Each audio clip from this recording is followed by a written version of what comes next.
I go to a wedding and I usually get seated at the cool table. Or we're just like the loser table that thinks that we're cool. Either way, doesn't matter. Welcome to Watch Mojo's Poppin' the Culture, your weekly entertainment check-in. Me? Come on, you know me by now. I'm your host with the most mojo. It's Mr. Hollywood himself, Matt Demers. We got another fantastic show coming your way. I'll be speaking with some of the stars of the Amazon Prime Video movie, The People We Hate at the Wedding. Hilarious stuff, don't want to miss it. Plus, I've got the director of the award-winning documentary, Night Oppy. It's all coming your way, but first, as we do, here's your Hollywood headlines. All right, everyone, we begin with actor Alec Baldwin and his latest attempt to clear his name from the on-set tragedy that shocked Hollywood just 1 year ago. There's only one question to ask here. Who put a live round in the gun? It's supposed to be a cold gun. Baldwin is taking it to the courts for the first time since the fatal shooting that killed cinematographer Helena Hutchins on the set of the film Rust. Alex's filing will place responsibility on the movie's armorer, the first assistant director, the props master, as well as the weapons supplier. Claiming in the court document that more than anyone else on that set, Baldwin has been wrongfully viewed as the perpetrator of this tragedy.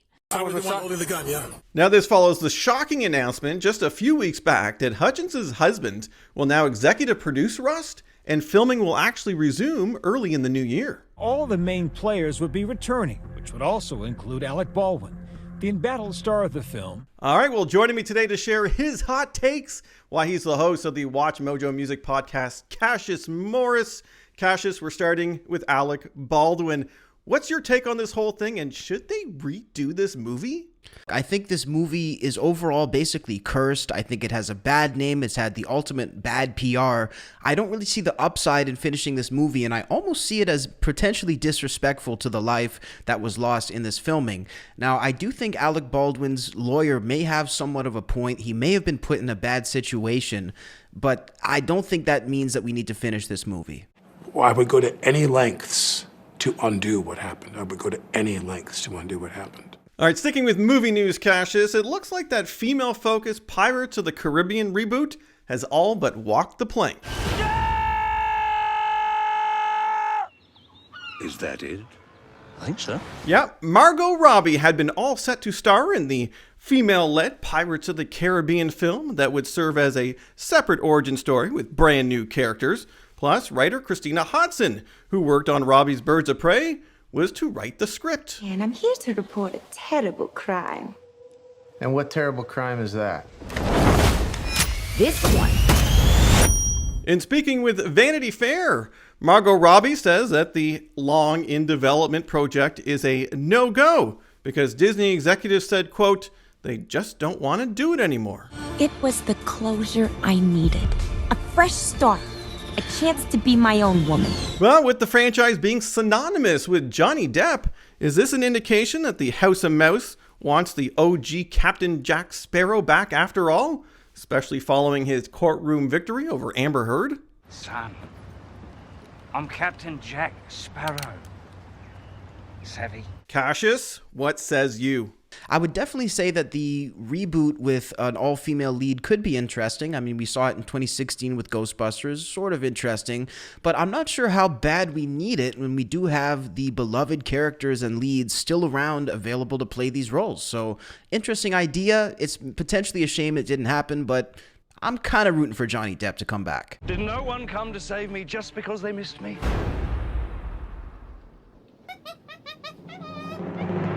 All right, well, speaking of beloved characters, the rumor mill has been in overdrive regarding one of DC's biggest badasses and his potential big screen debut. I guess that means you have to bring me in alive, bounty hunter. Name's Lobo. And... nah. Yep, Aquaman star Jason Momoa recently teased that one of his dream roles may be coming to fruition. And just as fans theorized that the hulking actor was talking about Lobo, DC Studios' new big cheese James Gunn cryptically shared a photo of the main man on his Mastodon account. Lobo. You might say I bought the company. Lobo is now my asset. And while there have been no confirmations just yet, Momoa says that it would be amazing if it happened, and comic book fans would be very excited. But how can Momoa pull double duty as Aquaman and Lobo? Well, it could easily be done in a standalone universe, because Hollywood loves the multiverse at the moment. Cassius, even if he could do it, the question is, should he do it? Obviously, this isn't traditional to have somebody playing two sort of contradicting characters in the same franchise at the same time. But look, I think there's room for evolution. There's room for franchises to grow. And I think it could definitely be interesting and also good casting for Lobo as well. You are nothing. Is that it? Not even close. Okay, Cassius, moving on to Stranger Things as we inch our way closer to the 5th and final season.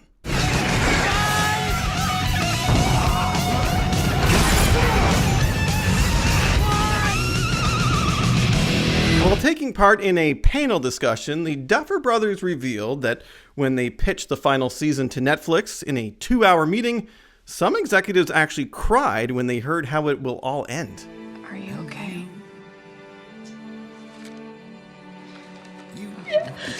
They also noted that it will be an amalgamation of everything that has come before, plus a thematic culmination of all the past seasons, with the tone harkening back to the first season. Something is coming. Something hungry for blood. What is it? The Demogorgon! We're deep shit. All right, Cassius, clearly we're grasping onto anything we can get our hands on when it comes to Stranger Things, the final season. Are we ready for this to end? I mean, if they're making the executives cry. You know, I think the fact that people aren't quite ready for it to end is a good sign that we're ending it at the right time. Look, the last thing you want for a TV show is someone to roll their eyes and say, is that show still on the air? You know, some of the greatest shows, Breaking Bad, Sopranos, they kept it from 5 to 7 seasons. And I think that's a good way to end it and keep things preserved for a legacy show.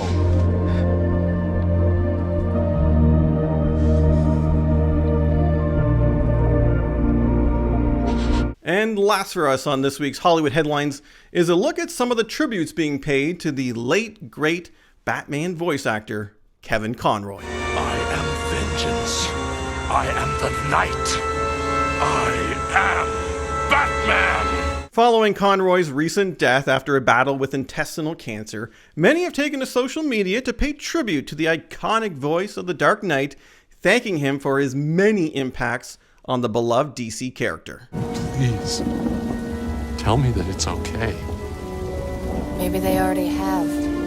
One such tribute that's sure to get you right in the feels comes courtesy of fellow Batman the Animated Series star Mark Hamill, who infamously voiced the Joker opposite Conroy's Batman since the year 1992. All right, Cassius, Conroy's passing has hit the geek community especially hard. What do you think it was about Kevin that made him so beloved amongst this fan base? You know, I think it's a mixture of two things. I think it's nostalgia and longevity that really is the perfect marriage for Kevin to be such an icon. You know, I think his voice drums up that feeling of when they first discovered Batman. A lot of these people in the cartoon version, maybe the video game version, I'm pretty sure he hung on to the voice up until even the Arkham video game. So, I mean, he was definitely a staple. Cassius, I can't thank you enough for helping me break it all down today. Matt, it's always a pleasure. Thank you. But Cassius, I can't have you leave just yet because we got to take a little trip. You know the trip. We're about to go. Beyond the List. All right, Cassius, you know the drill. Here's where we dig deep in the vast archives of Watch Mojo. We pluck out the old top 10 list. We get to go beyond that list. What does it mean? It means me and you just get to have a little bit more fun, riff on it, to Watch Mojo, get it right or wrong. Today's topic will be fun because we did something similar a while back. It was movies that you shouldn't watch in public, okay, for various reasons. Today, because I have you on the show, it's an excuse to do music videos that you can't watch in public. Oh boy, there's going to be a lot of those. The reasons will become obvious. You know, I do a lot of traveling here and there, and it's common that you're on the plane or the train or the bus, and you just kind of get a glimpse of what the other person's looking at on their laptop or their phone. That's true. And hopefully it's nothing on this list. I mean, for their sake. I've seen my fair share of questionable things. I'm like, what are they watching? So let's see. These are ones that you should probably not have on your playlist. if you're in public. Let's see if they're so bad though. We'll see if we can agree with We'll them. be the judge of this. These are music videos, not the songs, the video portion itself. And we'll try to show some clips as we go through. Number 10 is Stacy's Mom. Oh yes, 2003. A classic. Stacy's Mom's got it going on. But yeah, that music video is racy. Definitely parodying, of course, the Fast Times. It's funny how the Fast Times movie has stood the test of time for so long too. That's right. The bathing suit scene, amazing. It's such a fun song. Who are the people that sang it? Fountains of Wayne. Yeah. Of Wayne. I guess I feel like that was one of those bands that the song was bigger than the band. Like nobody even was worried about the group. We just want the song, and we're good with that. I was gonna say they must be like in the one-hit wonder category. Apologies to Fountains of Wayne fans out there. You can correct me if I'm wrong. I have an aunt that's named, I have a cousin that's named Stacy. There you go. My aunt. So her mom is flattered, obviously. Does Connie have it going on? I don't know. Connie. We'll find out. I don't know. Maybe. That's a fun one. 2003. I remember hearing that on the very radio, early 2000s. What's your take on what's your favorite decade of music before we go through it? Are you you know is there what? One? Or are you so eclectic? I think I'm a 70s purist when we really take it back. Everything from the Elton John to the Bob Marleys to the classic rock bands. I ultimately my favorite stuff goes to the 70s. I don't know if you have a specific one, but that would be mine. I don't, but I know exactly what you're talking about. All right, so Stacy's Mom, 2003. It's a very funny music video too, though. Yes. You probably don't want to have it open while you're traveling. I wouldn't recommend it. Or it's an eye shot. Okay, number 9. I think we could have guessed based on the title from 2011, S&M, that being from Rihanna. Oh yes, this was back on her album. I think it was her self-titled record, I believe, and this album definitely. This album was almost like when she really came out as a sort of rebel in the music game. She was always sort of known as the island girl with the cute songs, but this was like a big departure from that for her career-wise. Absolutely. Do you think we'll hear this at the Super Bowl? She's doing the Super Bowl halftime show. I'm not sure. Maybe Super Bowl, and she'll have to change the meaning if she's going to perform this one. I don't think so. Yeah. But listen, I think it's good to see Rihanna back. She took a long break, and she hasn't made music, I think, in 6 years. So it's whatever she has at the Super Bowl, it better be good. I'm excited. Yeah, no, I'm right there with you. I think she's going to rock it at the Super Bowl. She has a song in the Black Panther film, Wakanda Forever. She has a song that's pretty heartfelt. But she's got some. I was going through her music. What do you call that? Discography, yeah. Yeah, there you go. And she's got hit song after hit song after hit song. Umbrella. She's a hit factory. It's incredible. So, I mean, I'm always ready for some more Rihanna songs. Yeah. So, as you can imagine, in S&M, the music video, you've got Rihanna being tied up in various S&M type positions. So, yeah, makes sense. Makes sense. Yeah. Watch these on your own time, guys. 100%, guys. Or maybe Google Glasses, something like that. There you go. Number 8 is an interesting one. It's called Wicked Game. This is from Chris Isaak in 1989. Do you know about this one? I know a little bit. I remember this one. I think I might have missed this video. I got to be honest. The 80s, late 80s, is a little bit out of my wheelhouse. So what we're seeing here that there was basically no clothes involved in this video. Yes, which is very little clothes, if any. I do kind of remember this. I kind of like Chris Isaac's music. You should check some out. I gotta get a little. I'm sure it's one of those like artists that I'll hear a couple songs and say, oh, I've heard that on the radio, or I've seen that on TV, but maybe not exactly by name. But I think he did. Baby did a bad thing. I think that's Chris Isaac. Okay. He's got good stuff, but yeah, very very racy. This music video. Yeah, probably. There's another one I don't want to spoil it because if it's not on the list, I'll call it at the end. But there's an 80s one that will probably end up on here. Number 7. Oh, we off air. We mentioned this this artist, Nicki Minaj. The song that we have at number 7 is Anaconda. Oh my goodness. Being her 2014. It was a bit of I don't know what we call it, a remake of the Sir Mix-a-Lot. Yeah, like sort of like I think they call it an interpolation, which is a strange word that doesn't sound like it's real. But yeah, I mean, this again, jumping on the popular trend of having a very popular sample already. Look, if you sample a song that's already popular, chances are the song you're making is going to be a hit too, because it already has hit DNA in it. But this video, what can we say about this video? I think this was a cultural reset back when it dropped. It is filthy. She took Baby Got Back, and she took it to the moon with how dirty it got. Yeah, Incredibly it was enjoyable. insane. It's funny. I had this song on my playlist. I was traveling, and just listening to the lyrics, I was like, oh, I turn the volume down. I don't want people to hear it. Yeah, and exactly. The music video matches up. Let's just say that. Drake making his appearance as well. This is hilarious. Back when they were still fueling that dating rumor, and oh my gosh, just sort of a hilarious video. His reaction cracked me up every time in that video. Well, she's hilarious to begin with. Nicki Minaj is so funny. I think she's got her own brand of comedy, and her relationship with her fans too. Yeah. I gotta say, I really respect. They have like this close knit relationship. I'll watch her lives, and I'm just entertained watching her talk to her fans. So shout out to Nicki Minaj. Oh man, I would love to hang out with Nicki Minaj. I would die laughing. 100%. And listening to her music is always a blast. But yeah, maybe not so much in public, or you could also substitute like not in public or not around your parents. You know what I mean? Yes. As long as there's no audience, you could be in public. Just have your back against a wall and make sure there's no one there. Then you're good. Yeah, there's certain things that you don't want your parents walking in on. What are you watching? All right, number 6 here is called Taste. This is from Tyga featuring Offset. Yes, this probably the biggest pool party of the year that they ever had in this video. Like probably I would say 30 models in bikinis. Listen, probably just a regular Tuesday at the Tyga household. You know, this guy's been doing it for a long time. I mean, what can we say, Matt? This is the lifestyle that he's talked about, and he seems to be delivering on his promise. Yeah, 2 Chainz shows up. Yes, 2 Chainz. G Herbo was in the background. There was a lot of notable faces in this, actually. Does 2 Chainz always have 2 Chainz? I don't follow him, but like, does he ever have like 3 or 4? I would say minimum 2 is the agreement, and usually, you can embellish a little more for sure. Yeah, and so Taste, the music video, also has extensive use of whipped cream. In case you're wondering, yes, quite a bit. It lives up to the name.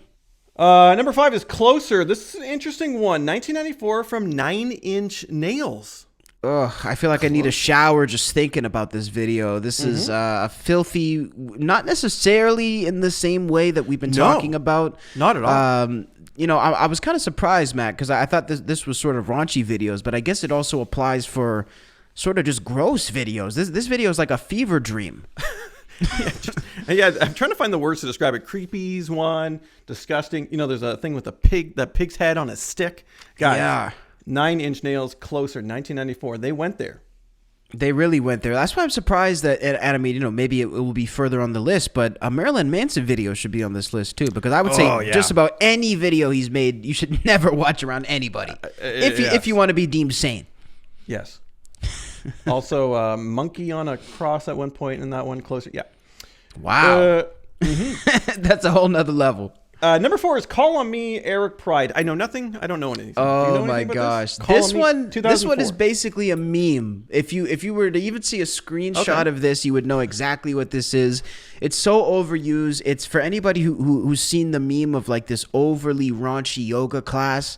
That's what this is from. Oh. It's from this music video. Yeah, and it's just ridiculous. Exactly. You know what I mean? I know what you mean.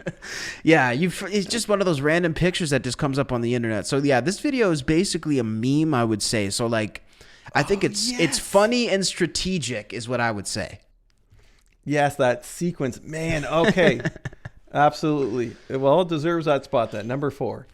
Yeah, because he used YouTube, I think, in a way that he knew it would get clicks, but also like he's joking about it clearly as well. Oh, yeah. So funny stuff. There you go. Number 3 is Untitled. How Does It Feel? D'Angelo from 2000. Oh, D'Angelo, yeah, definitely. Man, one of the kings of R&B. Listen, he's.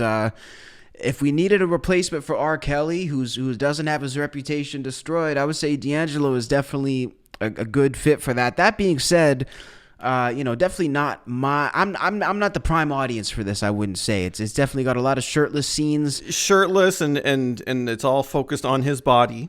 Yeah. So There's an audience out there for it. Shout out to whoever it is, but I don't think it's me. But again, was definitely made him popular, and he became somewhat of a symbol in his era. So you gotta have self-confidence in your physique to do these That's things, a fact, right? yeah. I mean, so shout out to him for having the courage to go for it. I mean, if you got it, flaunt. Is that what they say? That's what they say. Use it or lose it. All right, there you go. That's number 3. We're getting close. Number 2 is Fade. This is Kanye West.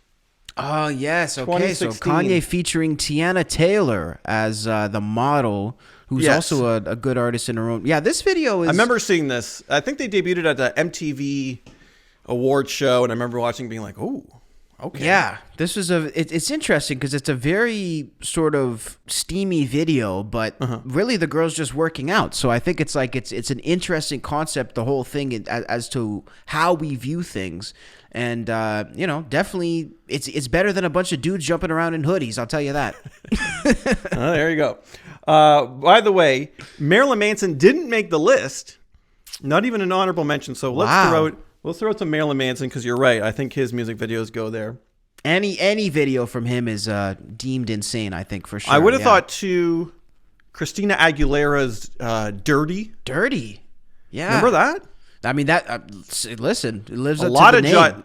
The gyrating in that music video. Yeah, she was in the boxing ring. She was going crazy. That was something. But it's hard to top number 1 on this list, though. And here's the thing, because earlier I said, I bet you there's one from the 80s that hasn't made the list. This is the one I'm thinking about, although I'll preface by saying I was wrong about being in the 80s. It's actually 1990, and that being Madonna's Justify My Love. I was expecting Madonna to show up on here, and this is with the one in particular. Yeah. Of course. I mean, listen, this video, so well shot. I think this is like the cinematography in this video is insane. It's got that film noir kind of look to it. And, I think it's obviously something you wouldn't necessarily expect to see in a music video, but, she had a vision. That's all I can really say. The Sado, what do they call that? The sadomasochism. Yeah, masochism or something like that. Yeah. It's all there. It's all there. Yeah, they definitely had quite the scene. But look, it's like when we talked about Madonna in the last episode, Matt. It's like she did this in 91 or something. Yeah. This is the reason nothing surprises me from Madonna anymore. So like, I think it's almost impossible to be shocked by her at this point. Absolutely. She started it all. She started it all. Like, we wouldn't have Gaga without Madonna. We wouldn't have Britney Spears. No. Yeah. And they even pay tribute. They pay tribute. Even whether or not they'd like to admit it, but that's a whole nother story. Absolutely. All right, there you go. Those are some music videos that maybe you shouldn't watch in public. This has been a blast. Thank you so much, Cassius, for joining me today on the show. Matt, thank you so much. All right, it is now time for our Mojo Chats of the Week. We're starting with some of the cast members of the new Prime Video movie, The People We Hate at the Wedding. My rich sister chose to stay in London and shove fish and chips up her butt. That's not how you eat them. All right, we're talking The People We Hate at the Wedding. Hey, Cynthia, how are you? I'm doing very well. How are you? I'm doing great. Listen, I watched this movie, I had a great time with it. It's funny, it's raunchy, it's all kinds of great stuff. What was it about Eloise that you wanted to jump in those shoes and be part of this film? Well, they're very posh, fancy shoes, aren't they? It was an opportunity to play a character that I don't normally get asked to play. I get to play this very refined, posh British woman.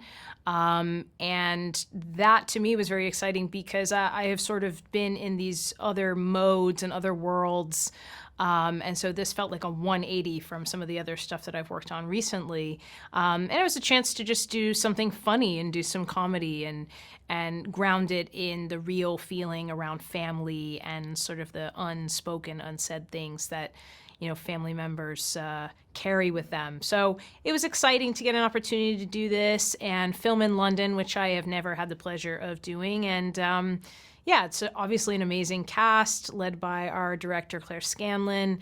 And we just had a lot of fun with it. And I was really, I felt very lucky to get the chance to be part of this. Absolutely. Very, very different from you're Amanda Waller or what you're doing in the Lord of the Rings of Power.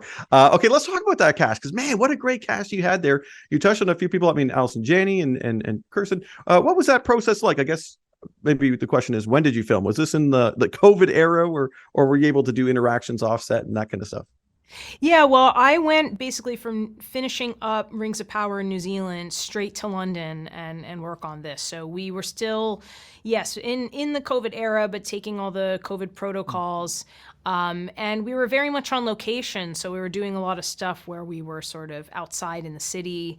And just a whirlwind, really. But it was interesting for me because I was born in London. I've spent a lot of time there, and I just had sort of landed myself. So I didn't get as much time as I would have liked to have hung out with the cast outside of filming. But when we were filming, we were just having a blast. You're just kind of at a dinner table or at a countryside wedding with these actors that you admire and are excited to get to work alongside. And, we were just sort of churning and burning, as they say. It was definitely like a fast and fun shoot. And you see a lot of like the fun that we had on set coming through in some of these scenes. Yeah, that's one of the things I really enjoyed was like that cast chemistry, as you mentioned, really does come through the screen. Okay, last question. We here at Watch Mojo, we like to rank things. We're all about like the top 10. Clearly, this movie is going to be on a lot of lists when we talk about weddings and comedies. What's that one wedding film that you would put at the top of your list? What's that? I mean, there's a lot that come to mind. You can do comedy or whatever genre you want. Wedding Crashes, Crazy Rich Asians, whatever. What's the one that you go to? I think I'm really, really partial to Bridesmaids. I absolutely love. I could watch that movie 100 times. I have watched that movie 100 times. Because it's so funny, but the moving moments are really moving and genuine. And I remember seeing it, and my best friend was in another country, and we called each other after, and we just were like, I was crying in the theater. So I think the best movies, if they can make you laugh and make you cry, as crazy as that can make you feel, I also think it's what movies really excel at. Amazing. Well, I think a lot of people are going to have a really great time with this one. It's The People We Hate at the Wedding. Cynthia, thanks so much for your time today. Really appreciate it. Thank you so much. This is nice. My company upgraded me. Very cool, country mouse. I figured that everyone in business class was going to be hot and mean like you. They got Paddington on this flight? Stink.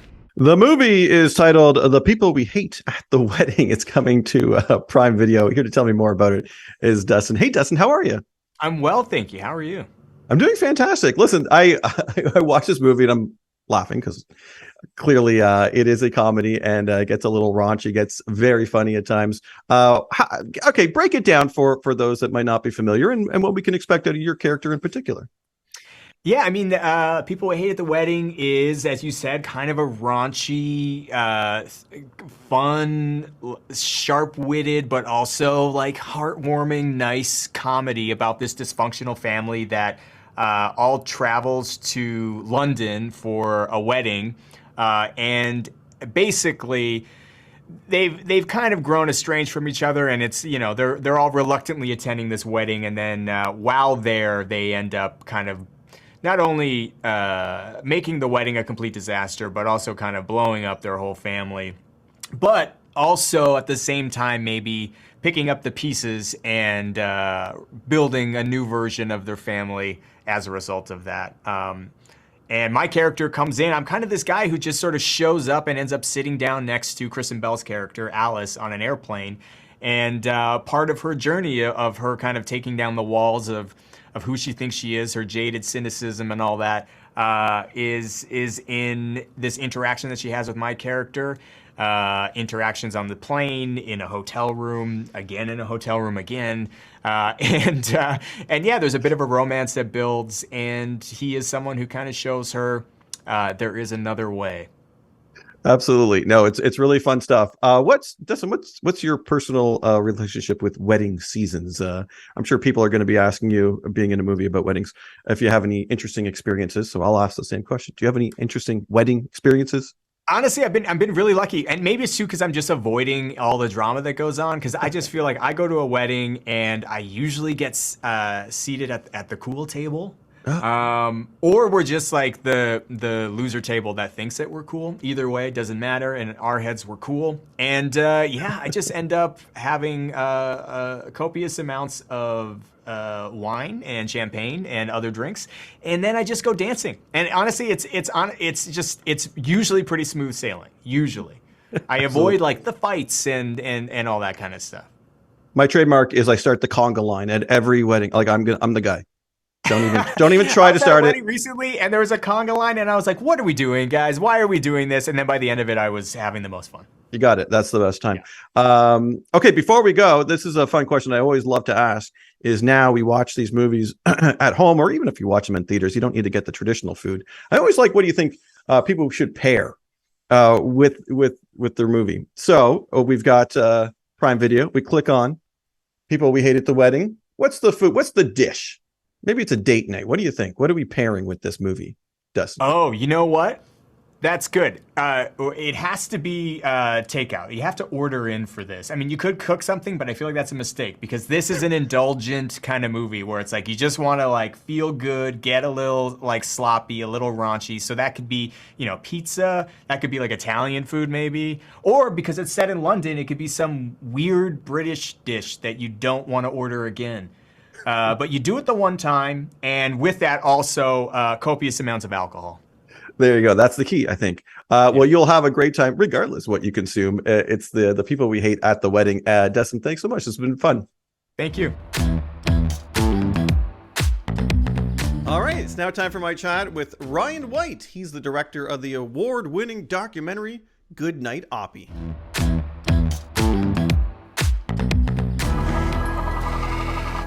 Yeah, it's only a robot, but she becomes a family member.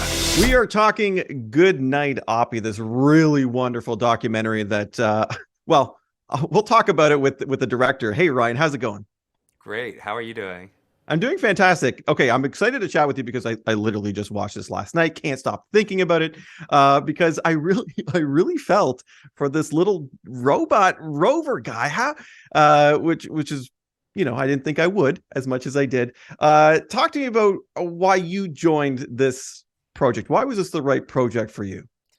Yeah, well, if I'm being honest, I didn't think I was going to care for this robot as much as I do now either. And part of the endeavor of making this film was relaying that to audiences. And so my background is I've always been a space geek. When I became a documentary filmmaker, I always wanted to make a space film. That was the type of stuff that I loved as a child, but I had just never found a story that I felt fit my filmmaking interests. And then this one fell into my lap 2 years ago when Amblin Entertainment, which is Steven Spielberg's company, and Film 45, which is Pete Berg's company, they brought me the idea of this robot that was supposed to live for 90 days. She ended up surviving for 15 years, and it was just such a charming logline that I said, if you want to make this, I'll do it with you. Yeah, it's funny that you mentioned Spielberg because I did get a little bit of that sensibility from like old Spielberg-esque sci-fi films out of this true life documentary, which is just fascinating. I want to talk a little bit about the narrator, who I think was a fantastic choice. Tell me about how did you get Angela Bassett? That's fantastic. Well, this whole film was a series of amazing collaborators that I thought would never want to work with a little documentary filmmaker, and them all saying yes. And I think it's a testament to that logline I just said. There's something that it does to people's hearts when they hear about a robot that way outlasted the odds on a distant planet. And this isn't a story from my imagination. It's not science fiction. It happened in real life. And Angela was the voice I always had in my head. She's playing the voice of NASA in our film because they kept daily diaries for both of these rovers. So they're written in first person with all of this emotion and suspense and drama at the end of every day. And I knew if we could bring that storytelling device alive, that it would really keep audiences on the journey. And I always wanted Angela to play that voice. And thankfully, when we took it out to her, she said yes. And a recording with Angela, some of the best days of my entire filmmaking career. And she totally elevated the film on an emotional scale that I could have never dreamed of. Absolutely. She nailed it. And if they ever, I don't know, make this into some sort of a Pixar animated film, which they totally would, they should get Angela Bassett to do the voice again.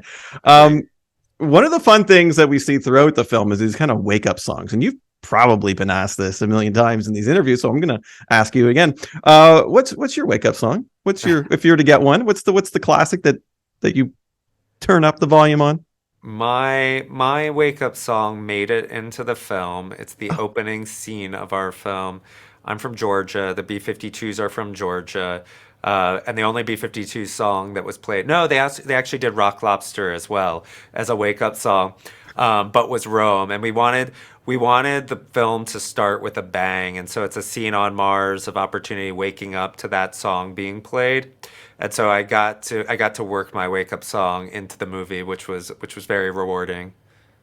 Yeah, no, it's great stuff. The soundtrack alone is fantastic. And like I said at the top, get ready to feel for this robot guy, Oppy. It's got all the wonderful stuff that you would expect out of a documentary and so much more. Thank you so much for your time today, Ryan. Really appreciate it. Thank you. Thank you for watching it. All right, well, that's going to do it for this edition, everybody. Big thanks going out to Dustin and Cynthia for The People I Hate at the Wedding. So much fun. And, of course, Ryan for Good Night Oppy. Make sure you check out that documentary. Fascinating stuff. And Cassius Morris, my man, always bringing the fun. But a special big thanks going out to you for watching and listening. Until next time, I've been Mr. Hollywood, popping that culture.